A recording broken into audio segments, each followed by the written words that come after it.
జగన్నాథ్ ఆలయంపై త్రిభుజాకార జెండాను ప్రతిరోజు తప్పనిసరిగా మారుస్తారు. దీనినే ధ్వజ్ పరివర్తన్ అంటారు. ఒక్కో రోజైనా మార్చకపోతే ఆలయాన్ని 18 ఏళ్ల పాటు మూసివేయాలనే నిబంధన ఉంది. గత 800 ఏళ్లుగా ఈ సంప్రదాయం ఎప్పుడూ ఆగలేదు. పూర్వం జెండాను ఏడాదికొకసారే మార్చేవారు. కానీ ఒక భక్తుడికి కలలో జెండా చిరిగిపోయినట్లు కనిపించడంతో అది నిజమని నిర్ధారించి ఆ రోజు నుంచి ప్రతిరోజు మార్చే పద్ధతిని ప్రారంభించారు. చోళ వంశానికి చెందిన కుటుంబమే తరతరాలుగా ఈ సేవను నిర్వహిస్తోంది. ఈ జెండా జగన్నాథుడి ఉనికి, శక్తికి ప్రతీక.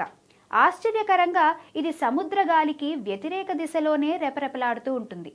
ఏరోడైనమిక్ ప్రభావమో లేక భగవద్ చైతన్యమో అనేది ఇప్పటికీ మర్మమే. పూరి జగన్నాథ ఆలయ శిఖరంపై జెండా మార్పు అత్యంత క్లిష్టమైన, సాహసోపేతమైన పని. 214 అడుగుల ఎత్తైన శిఖరంపైకి భద్రతా పరికరాలు లేకుండానే చేరి పాత జెండా తీసి కొత్తదాన్ని ప్రతిష్ఠించాలి.